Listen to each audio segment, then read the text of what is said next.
আসসালামু আলাইকুম, সবাইকে স্বাগতম।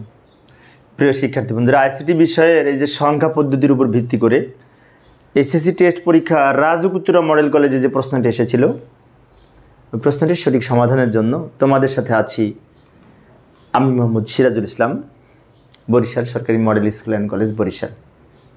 চলো শুরু করা যাক। প্রথমে প্রশ্নটা দেখে নিই, প্রশ্নে কি বলা আছে। এই যে এখানে 2 লাইনের একটি উদ্দীপক আছে। এখানে বলেছে তালহাই স্টেশনারি দোকানে যে 39.5 টাকা, এটি এত টাকার কলম কিনলো আর এত টাকার খাতা কিনলো, দোকানদারকে 100 টাকার নোট দিল, 100 টাকাটা দশমিক সংখ্যা, তাহলে দোকানদার তাকে কত টাকা ফেরত দিবে? এটা হচ্ছে ঘ নাম্বারে। আর গ নাম্বারে বলেছে উদ্দীপকের উল্লেখিত কলমের মূল্যকে বাইনারিতে প্রকাশ করো। ক খ তোমরা পারবে। ক নাম্বারে ইউনিকোড কি? সারা পৃথিবীর ভাষা একসাথে লেখার জন্য যে কোড ব্যবহার করা হয় তাকে ইউনিকোড বলে। আর 7 আর 3 10 আর 11, 11 সমান এত ব্যাখ্যা করো। তো 11 এর বাইনারি এই সংখ্যাটা, তো 3টা যোগ করে 11 হবে। 11কে বারবার 2 দিয়ে বাইনারি করলেই, ভাগ করে বাইনারি করলে আমরা এই সংখ্যাটি পাবো। ক খ তোমরা পারবে। আমি গ নাম্বারটা লিখে দেখাচ্ছি। গ নাম্বার বলেছে খাতার মূল্যকে বাইনারিতে রূপান্তর করো। এই যে এটা খাতার মূল্য 39.5, এটাকে আমরা বাইনারিতে যদি রূপান্তর করতে চাই তো এটা এখানে লিখে নিলাম। এখন এটার পয়েন্টের আগে 39, এটাকে আগে বাইনারিতে রূপান্তর করব। এটা যেহেতু পূর্ণ সংখ্যা, বারবার 2 দ্বারা ভাগ করব। 39কে 2 দ্বারা ভাগ করলে ভাগফল 19 হবে, ভাগশেষে 1 হবে। 19কে 2 দ্বারা ভাগ করলে ভাগফল 9 হবে, ভাগশেষে 1 হবে। 9কে 2 দ্বারা ভাগ করলে ভাগফল 4 হবে, ভাগশেষে 1 হবে। 4কে 2 দ্বারা ভাগ করলে ভাগফল 2 হবে, ভাগশেষ 0 হবে। 2কে 2 দ্বারা ভাগ করলে ভাগফল 1, ভাগশেষ 0। 1কে 2 দ্বারা ভাগ করলে ভাগফল যদি 0 হয়, এই 1 ভাগশেষ হিসেবে শেষে লিখব। এবার নিচ থেকে উপরের দিকে যদি সাজিয়ে লিখে উত্তর হবে 1 0 0 1 1 1। আচ্ছা, এখন এইটা হচ্ছে 39-এর বাইনারি মান। পয়েন্টের পরে 0.5 আছে, ওটাকে তো বাইনারি করব, তাই না? আচ্ছা, ওটার বাইনারি আমি ডান দিকে আলাদা করে নির্ণয় করে দেখাচ্ছি। এখানে ফাঁকা জায়গা আছে, তো এখানে করি। ওটা লম্বা দাগ দিব, দাগের বাম পাশে লিখব পূর্ণ সংখ্যা, ডান দিকে ভগ্নাংশ সংখ্যা। ভগ্নাংশ সংখ্যা নিচে লিখব 0.5। এবং এখানে যেমন বারবার 2 দিয়ে ভাগ করেছি, কারণ এটি পূর্ণ সংখ্যা। আর এটা যেহেতু পয়েন্ট যুক্ত ভগ্নাংশ সংখ্যা, তা এটাকে আমরা 2 দিয়ে গুণ করব। ওটাকে গুণ করতে হবে। 0.5কে 2 দিয়ে গুণ করলে 1 হয়। 1 পূর্ণ সংখ্যা হয়। 1-এর পরে 0.5 ডান দিকে লিখে রাখলাম। 1 সংখ্যাটি কিন্তু পূর্ণ সংখ্যা হবে, পয়েন্টের পরে আর কোনো সংখ্যা থাকবে না। তো আমি পয়েন্টের পরে একটা শূন্য লিখলাম। তো পয়েন্টের পরে শূন্য এসছে মানে কি আমাদের এখানে অঙ্ক শেষ। যদি এখানে দেখতাম যে পয়েন্টের পরে আরও সংখ্যা আছে, তাহলে সেটাকে আরও 2 দিয়ে কয়েকবার গুণ করতাম। এ ধরনের অঙ্ক আমি ইতিপূর্বে দেখিয়েছি। এবার উত্তর লিখব। উত্তর লেখার সময় এটা নিচ থেকে উপরের দিকে সাজিয়ে লিখব। এই যে লক্ষ্য করি, এই প্রশ্নটা এইটা সমান এই 1 লিখেছি, তারপরে 0 0 0 0 1 1 1 1 1 1 পয়েন্ট দিয়েছি, পয়েন্টের পরে 1 লিখেছি। এবং এইখানে সর্ববামের যে প্রতীক, এটাকে বলা হয় MSB, মোস্ট সিগনিফিকেন্ট বিট। সর্বডানের যে প্রতীক, এটাকে বলা হয় LSB, মানে লিস্ট সিগনিফিকেন্ট বিট। এই হচ্ছে গ নাম্বারের উত্তর। আবার উদ্দীপকে ফিরে যাব। ঘ নঙে কি বলেছে? ঘ নঙে বলেছে দোকানদার তালহাকে যেটা কত টাকা ফেরত দেবে তা 2-এর পরিপূরক পদ্ধতিতে নির্ণয় করা সম্ভব কি? উত্তরের সপক্ষে যুক্তি দাও। এখন দোকানদারকে 100 টাকার নোট দিয়েছে, আর তালহা এত টাকার কলম কিনেছে, এত টাকার খাতা কিনেছে।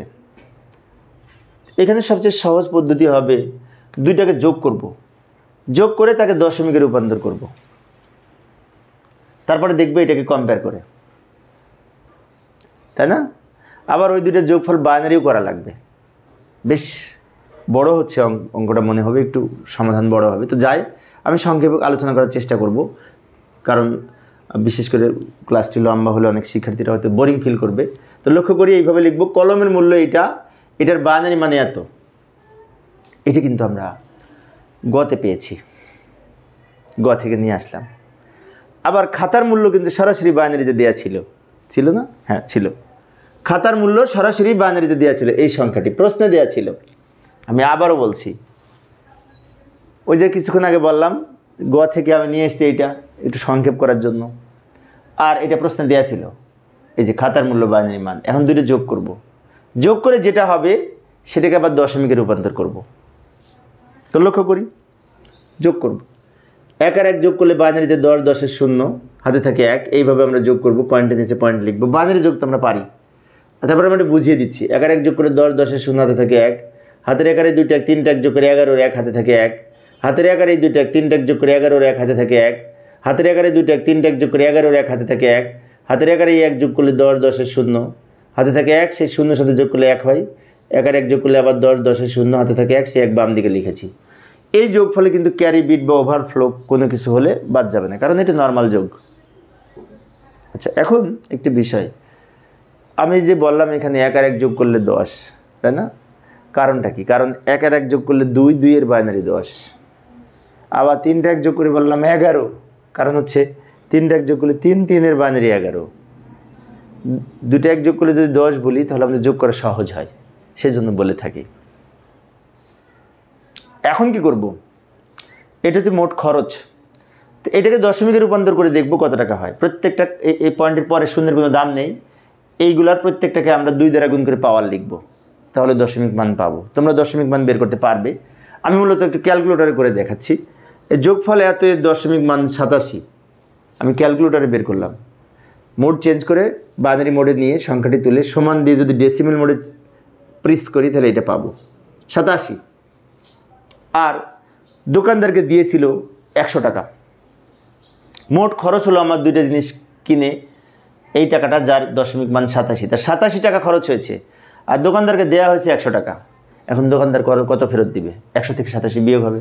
এটাও দশমিক সংখ্যা, এটাও দশমিক সংখ্যা। 100 কিন্তু দশমিক সংখ্যা, প্রশ্নে ছিল 10 ভিত্তিক সংখ্যা। তাহলে আমরা এখানে লিখব ফেরতকৃত অর্থের পরিমাণ হবে 100 - 87। এই ক্ষেত্রে বিয়োগফল যদি যোগের মাধ্যমে নির্ণয় করতে চাই, যোগ করব কিন্তু বিয়োগ হবে কিভাবে? তাহলে এই 2টা সংখ্যার বাইনারি মান নির্ণয় করব। নির্ণয় করার পরে ছোট সংখ্যার বাইনারি মানকে 2 এর পরিপূরক করব। এখন 87-এর বাইনারি মান কিন্তু এইটা, এই যে 87-এর বাইনারি মান কিন্তু এইটা, এটা তো একই কথা। এইটা তো 87-এর বাইনারি মান তো বের করা আছে। এখন এই 100-এর বাইনারি মানকে বের করব। তারপরে 87-এর বাইনারিকে 2 এর পরিপূরক করব, কারণ 87 ছোট সংখ্যা, সেজন্য 87কে 2 এর পরিপূরক করে আমরা -87-এর মান বের করব। তো আগে 100-এর বাইনারি মান তো নির্ণয় করি। 100-এর বাইনারি মান তো প্রশ্নে দেয়া নেই, বের করতে হবে। 100কে আমরা বারবার 2 দ্বারা ভাগ করব। 2 দ্বারা ভাগ করলে ভাগফল হবে কত? 50। ভাগশেষ হবে 0। 50কে 2 দ্বারা ভাগ করলে ভাগফল হবে 25, ভাগশেষ হবে 0। 25কে 2 দ্বারা ভাগ করলে ভাগফল 12, ভাগশেষে 1। 12কে 2 দ্বারা ভাগ করলে ভাগফল 6, ভাগশেষ 0। 6কে 2 দ্বারা ভাগ করলে ভাগফল 3, ভাগশেষ 0। 3কে 2 দ্বারা ভাগ করলে ভাগফল 1, ভাগশেষে 1। এই 3কে 2 দ্বারা ভাগ করতে যে অনেক শিক্ষার্থী কিন্তু মিস্টেক করে। আমি একজন কলেজের শিক্ষক, যখন কলেজে পড়াই আমার ক্লাসে, তখন দেখেছি এটা অনেকেই মিস্টেক করে, তাই একটু খেয়াল রাখবো। আবার এই 1কে 2 দ্বারা ভাগ করা যায় না, তখন এখানে 0 লিখব, আর এই 1 ভাগশেষ হিসেবে শেষে লিখব। এবার নিচ থেকে উপরের দিকে যদি সাজিয়ে লিখি, উত্তর হবে 1 1 0 0 1 0 0 1100 100। এটা উত্তর 100-এর বাইনারি মান। 100-এর বাইনারি মান এই সংখ্যাটি নিচ থেকে উপরের দিকে সাজিয়ে লিখেছি। এখন 100-এর বাইনারি এত। আর একটা ছিল কত যেন, 83 না কত? 83-এর বাইনারি কিন্তু প্রশ্নে একবার 83 না 87? 87 সম্ভবত। 87-এর বাইনারি মান আমরা তখন দেখেছিলাম 87। তো 87-এর বাইনারি মানকে 2 এর পরিপূরক করব। 87-এর বাইনারি মান কিছুক্ষণ আগে দেখেছিলাম কত, তাই না? ওটাকে 2 এর পরিপূরক করব। 87-এর বাইনারি মান আমি এখানে লিখে নিলাম। কিছুক্ষণ আগে আমরা যোগ করে যেটি পেয়েছিলাম না, 2 বাইনারি, ওইটা এইটা। এখানে 7টা বিট আছে, একটা 0 দিয়ে 2 বিট 8 বিট রেজিস্টারে সাজিয়ে লিখলাম, যাকে বলা হয় 8 বিট প্রকৃত মান বা 8 বিট রেজিস্টারে সাজিয়ে লেখা। 8 বিট রেজিস্টারের সাইন বিট 0, তাই সংখ্যাটি ধনাত্মক সংখ্যা, প্লাস সংখ্যা। এখন এটাকে উল্টায় নিয়ে 1-এর পরিপূরক করব। 1-এর পরিপূরক করতে হলে জাস্ট উল্টিয়ে যাবে। উপরে 1 থাকলে নিচে 0 হবে, আর উপরে 0 থাকলে নিচে 1 হবে। 1-এর পরিবর্তে 0 হবে, 0-এর পরিবর্তে 1 হবে। 1-এর পরিবর্তে 0, 0-এর পরিবর্তে 1। এটা হচ্ছে 1-এর পরিপূরক বাইনারি মান। এটার সাথে 1 প্লাস করব, প্লাস করে এইখানে যেটি পাবো সেটাকে বলা হবে 2 এর পরিপূরক মান, এবং -87-এর বাইনারি মান। যোগ করি, এই লাইনের সাথে 1 যোগ করব। 0 আর 1 যোগ করে 1, হাতে কোনো সংখ্যা নাই, এই 0 নেমে গেছে, এই 1 নামছে, 0 নামছে, 1 নামছে, 0 নামছে, 1 নামছে। এটা হচ্ছে 87 বাইনারি মান -87 বাইনারি মান। অনেকের মনে হতে পারে মাইনাস হলো কেন? কারণ এই যে এটা হচ্ছে +87 বাইনারি মান, সাইন বিট যেহেতু 0 তাই এটি +87 বাইনারি মান। +87 বাইনারি মানকে 2 এর পরিপূরক করে যেটি পেলাম সেটা -87 বাইনারি মান। অন্যভাবে বলতে পারি সাইন বিট 0 হলে যেমন সংখ্যাটি প্লাস সংখ্যা, পজিটিভ সংখ্যা, সাইন বিট 1 হলে সংখ্যাটি মাইনাস সংখ্যা। সাইন বিট মানে প্লাস মাইনাস নির্ধারণকারী বিট। সাইন বিট 0 দ্বারা পজিটিভ সংখ্যা বোঝায়, সাইন বিট 1 দ্বারা নেগেটিভ সংখ্যা বোঝায়। বিষয়টি খেয়াল রাখবো। এবার এই মানের সাথে আর একটা সংখ্যা ছিল না, মনে আছে? কত? 100। ওই 100 থেকে এটা 100 বাইনারি মানের সাথে এটা যোগ করব। এখন 100 বাইনারি মান কিন্তু 1100 100 এইটা তো এখানে 7 বিট আর একটা শূন্য দিয়ে আমরা 8 বিট তৈরি করলাম।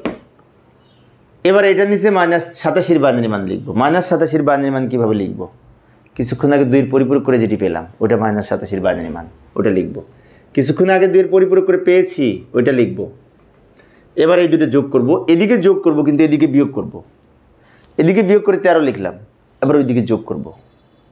যোগ করে কত হবে?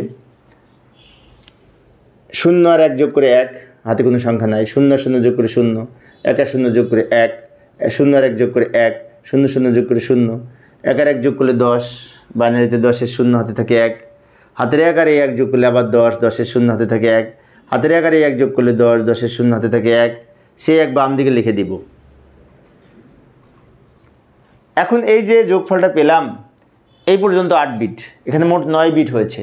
এই হলুদ কালার পর্যন্ত 8 বিট, এই 1 হচ্ছে 8 বিটের বাইরে, এটাকে ওভারফ্লো বলে, মানে ক্যারি বিট বলে।